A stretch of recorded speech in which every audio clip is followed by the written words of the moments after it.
Every day we go to war again. We assume we know so much more than them before we hear what they have to say.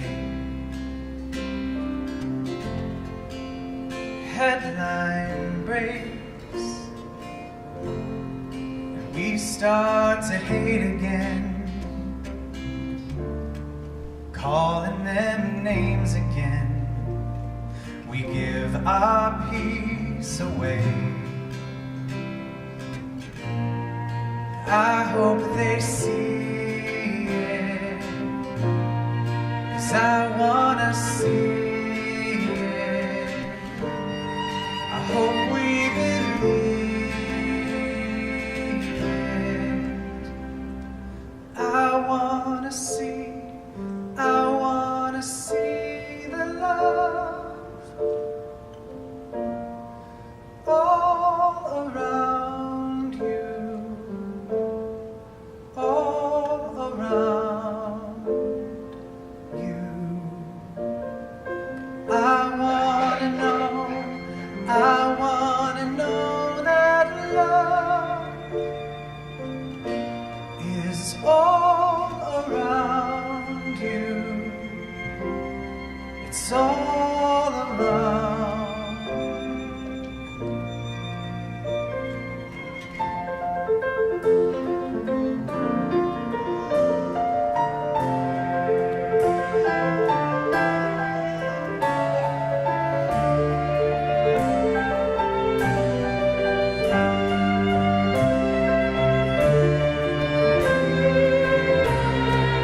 Shout day by day, hope fades away, and then we know that there is pain within. We cannot medicate. Learn to feel, learn to begin again. Open our eyes again to see our brother's pain. And I hope they see it, 'cause I wanna see it. I hope we believe it. I wanna see the love all around you, all around you. I wanna know that love is all around you. It's all around. See how it lights you up, it lights you up. See how it lights you up, it lights you up. See how it lights you up, it lights you up. I wanna see I want to see the love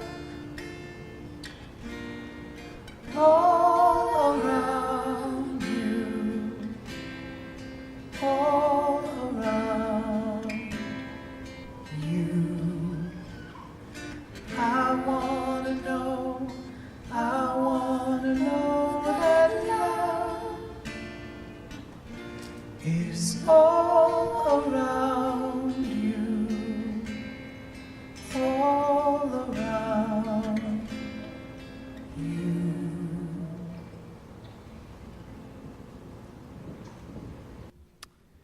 I remember when Zeke, my oldest son, was born, and nothing begins to prepare you for the birth of your first child. But I remember holding him in my arms, and the rush of emotions. Your heart races. You're holding something that is just evidence of your love. It's a piece of you. It's a piece of your spouse. And it's like this hinging point of your entire life. Before now, everything has revolved around you. Everything has revolved around your decisions. And now you're holding this life that you're responsible for. I remember so much about Zeke's birth. My memories with Malachi, who was born a couple years later, are a little bit more hazy because he may or may not have shown up a little faster than we expected, and I may or may not have come pretty close to passing out. And then this is awful, but our third child, Eli, I don't really remember too many specifics. It's horrible. It's classic third child. I promise I was there, though. When Zeke was born, though, it was like I entered a different reality. I had spent months and months praying for this little guy that was squirming in my hands. Years before that, I had prayed that I'd be a good father someday. And I knew that my mom and even my mother-in-law had been praying the same thing even longer than that. And here he was, this spiritual masterpiece of God. I wanted so much for Zeke in that moment. I couldn't wait to throw a baseball with him, to play with Legos, to read books, to go camping, to ride roller coasters. I wanted to stay up late with him in the summer and show him he could fill a jar with lightning bugs to light up his room. I wanted to take him to a Reds game and watch how big his eyes got as he saw the field for the first time. I wanted to take him to the ocean so we could play in the waves together. I wanted so much for my son in that moment. In that moment, though, the only thing that I could put into words was that I wanted him to know how much his mom and his dad loved him. In our family, when we pray for each other, we'll say, God, help us to remember how much we love each other, but that you love us even more. That's how we pray every night when we go to bed. God, help Zeke, help Malachi, help Eli. Help them know that we love them, but that God loves them more. Holding him in my arms in that moment, completely new to the world, I prayed that he would see that love. I wanted him to see the love of God all around him. What could be better? And truly, so much of the dreams and the hopes I have for my son fade in importance when it comes to the hope I have of him knowing the love of Jesus. That someday he would come and say, Dad, I see the love. Throughout 2 Corinthians, we've seen this ongoing theme in the conversation. Paul desperately loves the church of Corinth. He loves the Corinthians, and he's trying to prove himself to the church in Corinth. They've had all these other voices come in and all these other ideas come in, and he's wanting to let them know, I love you so much that I'm doing these things that you don't like because I love you so much. And we've talked about it a lot. He's defending his actions and trying to show them his heart and his motivations. It's because he cares deeply for them, and he wants them to never lose sight of the love of Jesus. In 2 Corinthians 11, verses 1 through 4, he continues to talk about this. I hope you put up with me in a little foolishness. Yes, please put up with me. I'm jealous for you with a godly jealousy. I promised you to one husband, to Christ, so that I might present you as a pure virgin to him. But I'm afraid just as Eve was deceived by the Spirit's cunning, your minds may be somehow led astray from your sincere and pure devotion to Christ. For if someone comes to you and preaches a Jesus other than the Jesus we preached, or if you receive a different spirit from the Spirit you received, or a different gospel from the one you accepted, you put up with it easily enough. He says, hey, I'm jealous for you. I'm upset about this. The thing that I see going on in your lives, the things that I see creeping in, the things I see distracting you, I am not okay with this. He's like a spiritual father. He's led so many of them to faith in Jesus, and he has this obligation deep within him to not let anybody mess with them or to knock them off track. It's funny, becoming a parent doesn't require you to take a parenting class. You don't have to get licensing for it. A lot of us go to different classes or read different books or different resources. We Google things like crazy because we want to make sure that we're doing it right. But really, there's no handbook for us when it comes to that.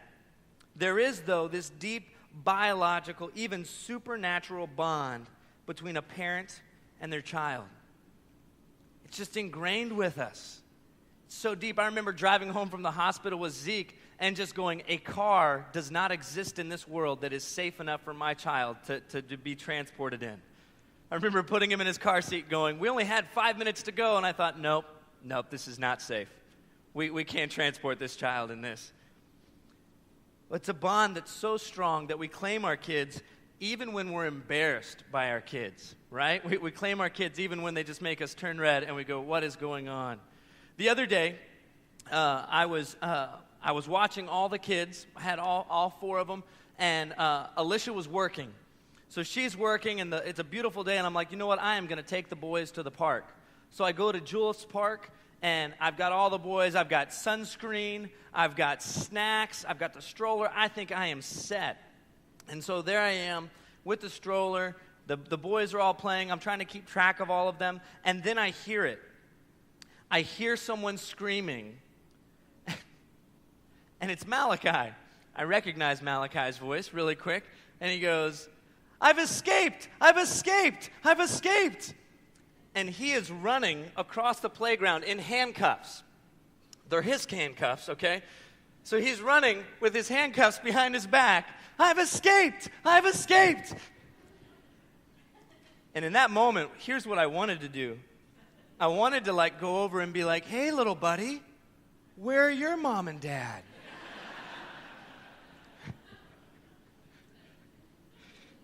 So I wait a moment and I go, hey, Malachi, come over here, little buddy.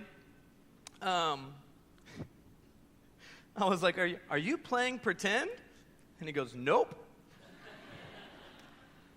And I was like, well, if you escape, dude, how about we take the handcuffs off and stop yelling so loud? We'd hate for the bad guys to find you again. And in my mind, I'm thinking, and we would really hate for the good guys to come find Daddy and take Daddy away.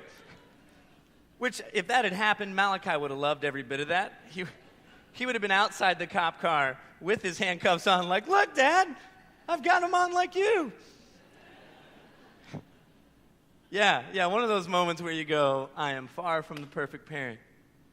But we claim our kids, even in those moments that just leave us so embarrassed. No parent is perfect, but so much that a parent does flows out of the God-given instinct to protect your child. Paul is saying that he has a jealousy, this urge to watch over and protect this church and be their spiritual father. He's like a dad who wants to walk his daughter down the aisle and know without a shadow of a doubt that the man she is going to marry is going to always put her first. That without any worry that he is going to care for her. He's like a dad who all of a sudden starts to have his daughter talk to boys on the phone and get text messages. And then these guys start coming over to take her out on dates. Some of us have experienced that, the moment where the doorbell rings and your teenage daughter sprints to beat you to the door, but you're used to playing pickup basketball at the YMCA, so you've got no problem boxing her out. And then everything stops and you open the door and you've never smelled fear in your life. But as you look down on this puberty-ridden young man, you don't just see fear in your eyes, you actually smell it thick in the air. And you begin to wonder if this guy just tinkled in his pants. Because he sees the fire in your eyes. And that's when you say it. I don't know who you are. I don't know what you want. If you're looking for a ransom, I can tell you I don't have money. But what I do have is a very particular set of skills I've acquired over a very long career. Skills that make me a nightmare for people like you. If you let my daughter go now, that'll be the end of it. I will not look for you. I will not pursue you. But if you don't, I will look for you. I will find you. And I will kill you. Your daughter is beyond embarrassed and is now being comforted by your wife. And the punk that rang the doorbell keeps tripping himself up in the front yard because he can't get back to the car fast enough to leave. Right? Dads get like that sometimes. You should try that speech sometime in a fast food drive-thru window if they ask if the order's correct. Except don't mention the killing part. That I don't want anybody getting arrested. But dads get like that.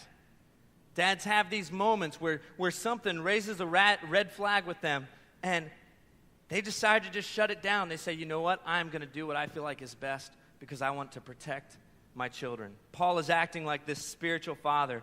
There are these people coming up to them trying to distract them from their faith and trying to turn them from their faith. And he's saying, no way, not today. The reason a dad tries to protect his daughter isn't because he wants to control every aspect of his daughter's life. It's because he has such a high value for her and an incredible love for her, and he wants to see her live life to the fullest and be truly cared for and always loved. The kind of people that a dad wants to protect his daughter from are obvious. Men that lack respect, guys with violent or addictive behaviors, men who seem to be lacking in the motivation or passion to provide for her down the road. All of those things are warning bells, red flags to dads. And Paul here in this passage is talking about some of the clear red flags that he has too. Things that he could see were already creeping into their faith. If you look at verse 4, it says that they were putting up with it easily enough. So there was already these habits, these things, these ideas, these beliefs, these practices that were creeping in, and they were just fine with it. And he was going, this is dangerous. This needs to stop. Hold true to the true Jesus. The Corinthians were already putting up with these things, and he's coming in as a protective father guarding the faith of his kids. The past 2 days I spent out in Versailles State Park at the father-son campout. This is an awesome time where the dads go out and they spend time with their boys. And yesterday we caught snakes and frogs and fish and crawdads. It was a great time. But what you'll see happen all throughout the weekend, there's this little circle that all the campsites, over 20 campsites, where all these dads and their boys have set up tents around the outside. And in the inside, it's just like this mosh pit of fun for the boys. They play all kinds of games. There's all kinds of craziness, bikes flying everywhere, things being thrown. It's just, a playground at its best. And the dads will be positioned in different places watching, and every now and then you'll just see a dad watching something out of the corner of his eye. And then it'll progress for a little bit, and the dad will be having a conversation, and he'll go, Drew, cut that out. And they'll stop. Or they'll be playing, and it'll be like, hey, Malachi, come on back. Parker, nope, we're not going to do that. And they come back into this playground. And so much of it is the dads want the kids to be able to do whatever they want. They want them to be able to play. They want them to be able to enjoy life. They want them to be able to just have a blast. But there's moments where they begin to creep outside the boundaries of what's safe for them. And the dads say, you better check yourself before you wreck yourself. And Paul is saying, yep. hey, come on back. God's created an amazing playground for us. But if you lose sight of the true Jesus, if you lose sight of the true gospel, if you lose sight of the true spirit that was given to you, you're going to put yourself in a dangerous circumstance. And we're still very much at risk, just like the church in Corinth was, of losing sight of the true Jesus. If you look around in our culture, you'll see aspects and qualities of Jesus, but it's not very often that you'll see the full nature or presence of God on display in our world. And when you do see the full presence of God at display in our world, it's one of the most awe-inspiring, jaw-dropping things you'll ever witness. And it's so powerful, it leads people to change the entire course of their life. Typically, what we do with Jesus is we treat Jesus or the gospel message kind of like an action figure, like a G.I. Joe, or some toy that has a bunch of features, a bunch of other cool toys that you can switch out or equip him with. So what we do is we mix and match our action figure Jesus with the things that we love best about him and the things that we like most about ourselves or our lives. And we put them together. And then what we end up with is something very different from who Jesus really is. When we mix and match, we take the power of who God is and the power of Jesus' story, and we lessen it. And we're left with something that really is a toy. One of the things that we do when we mix and match Jesus is we create a prosperity Jesus. We love that Jesus can save us, but we entertain the lie that he died on the cross not just to give us grace, but to give us the easy life. Jesus offers us comfort, most definitely. But as our good shepherd, sometimes he makes us really uncomfortable so that we can be safe. He's definitely our good shepherd. He's not our personal assistant. Another thing we'll do sometimes when we mix and match Jesus is we'll create a political Jesus. We take the person of Jesus and we try to put our candidate signs in his hands, or we put our campaign slogans in his mouth. And that's just not how Jesus works. You can actually flip back to the Old Testament into the book of Joshua, and Joshua has the Israelites encamped outside of Jericho, and he's getting ready to attack Jericho, and he's waiting on the word from God, and so he's praying outside Jericho, and an angel of the Lord shows up. This amazing moment, and Joshua is so focused in on battle plans and getting ready. He goes, "Are you for us or against us?" Which is an important thing to ask on the battlefield. Like, you better declare for yourself which side you're fighting for, because you don't want to get caught up in the crosshairs. And the angel of the Lord turns around and says, You do know who I work for, right? You do know that's not the way this works.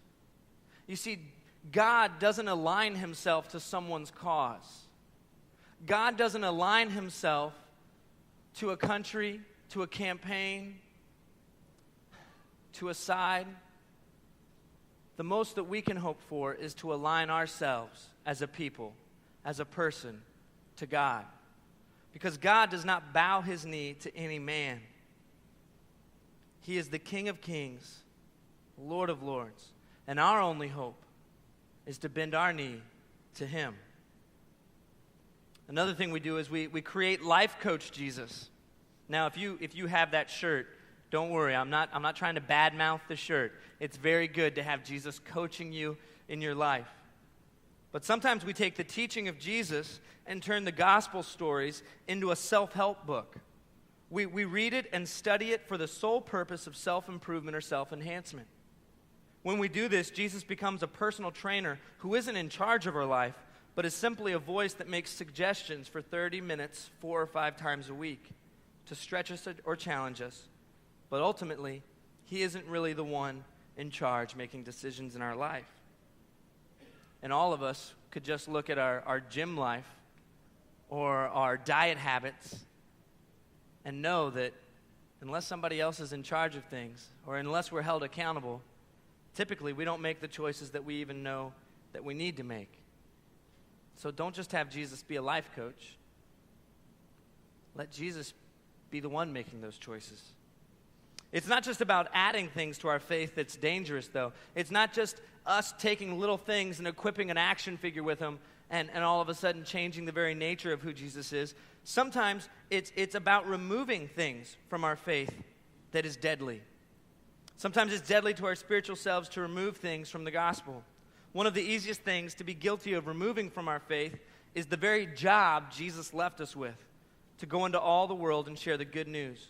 Most of us are terrified about sharing Jesus with our best friends, let alone the world. When we do that, though, we transform Jesus from being the Savior of the world to being just somebody who died for me. Evangelism is sharing our faith, and sharing our faith was central to Jesus' memory, and to Jesus' ministry, and it should be central to our faith too. Recently, this past year, an art museum in France found out that over half of its art collection was forgeries. It's a bad moment.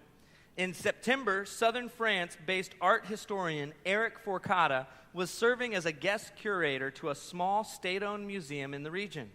As he was hanging one of the museum's paintings on the wall after a $365,000 renovation project, he noticed something strange. The signature on the work, which was attributed to a local modern artist named Etienne Terrasse, wasn't quite right. Later, when he gently brushed his white glove over the signature, it wiped off. That's a bad day at work. To reveal a different signature underneath it. Fourcade told the museum staff that he suspected the artwork was a fake. After convening with other art historians, the experts confirmed the work was not, in fact, a Terrasse original. Upon closer inspection, they found out that not only was one of the paintings faked, but more than half of the museum's collection wasn't made by Terrasse. Just overnight, seemingly, snap of a finger, this art museum goes from thinking it had the real deal to really a bunch of forgeries. And I think the thing that we need to ask ourselves is, have we slowly, over time, allowed a bunch of forgeries to be put up in our lives? Have we come to Christ and have we said, Jesus, I want you to be the Lord of my life? But slowly over time, we've allowed Jesus not to paint the canvas of our heart, not to change our lives, but we've allowed other things that we really like to slowly take up space, and we've put Jesus' name in the corner.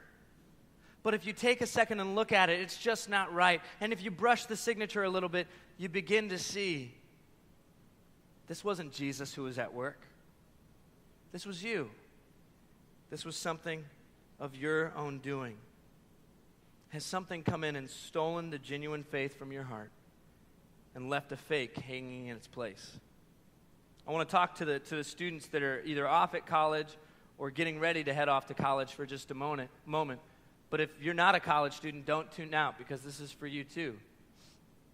When you head off to college, there is a huge risk that you are all of a sudden going to have this moment where you begin to put up fake paintings in your heart, where you allow yourself to drift from your faith, and it's a really dangerous time for your beliefs.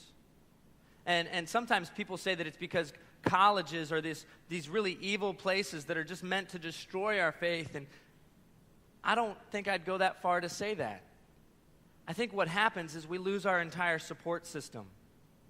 I know of incredible Christians at almost every college campus I've been to, and they do incredible things, and I know Christian professors, and I know incredible people that are at work on college campuses. But what happens is we get out into the world, and our church family's gone, and our support system is gone, and then decisions that used to be no-brainers become harder and harder. So college students, challenge you, don't go on campus this fall without having a support system in place. Here's the support system I'd suggest for you to have in place. Another believer you talk to on a regular basis. Somebody who's going to text you, somebody you're going to see, somebody who can just be that loving presence of Jesus in your life. A church you worship with on a regular basis. Some of you are staying close and going to school, but if you're going somewhere, find a church. Whether you ask somebody Whether you ask the on-campus ministries, find a church that you can worship with on a regular basis. And then lastly, find other believers that check in with you on a regular basis. People here that can be voices of encouragement even while you're there. And that's where all of us come in. If you don't have a college student in your life, find somebody. Find somebody that's headed off to college and say, hey, can I get your cell phone number? Can I get an email address? Can I get your mailing address? Because I'd like to send you some goodies. I'd like to send you some gift cards.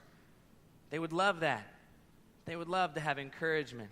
They'd love to have reminders that there is a church family here praying for them. So wherever you are, whether you're heading off on a new chapter in life or whether you are staying here, keep Jesus fresh in your mind and present in your life. I find it hard, being a pastor, I find it really hard to keep Jesus fresh in my mind. And that might sound like a surprise to you, but I think the more that you have information, that it can kind of dull things sometimes. It's almost like listening to a song you love on the radio. The more you listen to it, the more that it just kind of gets ingrained in you, and the less it becomes that song that moves you like it once did. When was the last time you listened to the story of the gospel and checked your heart according to it? When was the last time you shared your story, the story of Jesus showing up in your life, with someone else? When was the last time Jesus moved you? We should pursue our friends, our neighbors, our coworkers, and community the same way that Paul pursued the world in which he lived and the way that Jesus has pursued us. Our vision statement is that we would be a community where we help each other pursue God's purpose every day. And the simple fact is that God's purpose has been given to each of us, and that purpose is that we would pursue people with God's love, just like he pursued us and sent his son to die for us. Is the gospel message present in your life? Or are you like the church in Corinth who has begun to put up with a forgery easily enough? Ask yourself that question this morning as we walk through once more the story of Jesus and have it lead you to the foot of the cross. I want to share just briefly what that story is in my life. And as I talk through it, I want you to ask yourself that same question. Where am I? Am I at the foot of the cross? Am I kneeling to the true Jesus? Or am I kneeling to something else? For me, the first time I remember walking to the foot of the cross, I was a little kid. I was raised by two Christian parents that did an incredible job of loving me and showing me the love of Jesus. I grew up being read Bible stories at bedtime. My dad was a pastor, so I was in the church all the time where he preached. And he had a stained glass cross in the front of his sanctuary. And I remember looking through it and seeing the world change all different colors. And I remember my imagination just running wild. I went on hospital calls and house visits with my dad from time to time. I can remember him praying with people and giving them hugs as we left. And that was a moment for me that I learned that Jesus said, "Come to me, all you who are weary, and I will give you rest." My dad would tell me stories about growing up and how his dad, my grandpa, was an alcoholic and how hard that was on their family. Even though my grandpa made one destructive decision after another, my grandma still kept taking her kids to church and kept praying and working hard to raise those kids in a loving home. And I remember my dad telling me that one time at church camp, a man by the name of Kelly Arthur told my dad that his name, Rex, means king. And that when you get adopted into the family of Jesus, you become a son of the King. That meant a lot to my dad. Changed the course of my dad's life. It was moments like that I learned that nothing was impossible with Jesus. My mom's dad, my granddad, was an elder at his church, and he taught a Sunday school class. And I would spend weekend after weekend at my grandparents' house. And in the mornings, we'd get donuts, and then we'd head to his Sunday school class. And I got to see people who weren't related to each other at all treat each other like family. It was in those moments with my granddad that I began to see that God offered us an adoption into a different kind of family that wasn't perfect, but was incredible nonetheless. Even though I was raised as young as I can remember, knowing the stories from the Bible and learning that these stories were historical events that really happened and that Jesus really was not just sent by God, but he was the Son of God. And that the reason he died on the cross was because he had come to earth to be a sacrifice for all of humanity. Even though I knew all of that, he still hadn't become a full, real, or personal person in my life. I believed it all to be true, but he was still just a part of a story from 2,000 years ago in a book. I understood the idea of sin at a young age too. Well, if you grew up with siblings, and I grew up with an older sister and a younger brother, you become aware very quickly of where you're not perfect. They are very quick to announce when you've messed up big time. On top of that, I was a middle child, and if you're a middle child, you know, you get in trouble a lot. So I completely understood that when it came to the standard of perfection, I was far from perfect. So when I was still pretty young, I can remember responding to an invitation from a speaker I was listening to. I remember admitting to my parents that I knew that I wasn't perfect and that I needed forgiveness that Jesus offered at the cross. I thought that was amazing. That Jesus would give me a second chance, that he would forgive me. The idea of somebody else suffering in my place. In fact, it was hard for me to realize why Jesus would choose to do this. Still, even in that moment, even though in my mind he was God, even though he was perfect, even though he had died for me, even though he had offered me forgiveness and I had accepted it, there was still a distance between him and I. He was still part of an incredible story, and I was still just a kid living 2,000 years later. My mom and dad decided to plant a church when I was 8, and it moved all of us from Kentucky to Ohio. I had to say goodbye to friends. I had to leave a lot of things behind, and it was tough. It was tough saying goodbye. And it was even harder once we got to Ohio to plant a church, because planting that church took nearly all of my family's savings. And there were moments where my mom and dad had to choose between getting groceries and paying rent. And whenever those moments came, I saw my parents respond immediately with prayer. And what happened next in those moments was incredible to me. People would come out of nowhere and answer those prayers. It was always people. Always people. In those months and years watching the faith of my parents and seeing people be Jesus to my family, Jesus became very real to me. I learned that Jesus didn't just offer me forgiveness at the foot of the cross. It wasn't just grace that he provided us either. It was a hope for all of eternity. It was a promise to never leave us or forsake us. At first, I didn't know exactly what to do with that realization. And the truth of it is, the world doesn't know really what to do with that realization. How do you respond when it's not just someone who's chosen to make a sacrifice for you, but it's God himself choosing to make a sacrifice for you? That's a hard thing to come to grips with.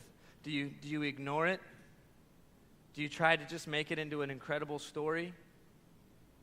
Or do you begin to see that a God who changed everything to reach you is asking you to give up everything to reach out to him?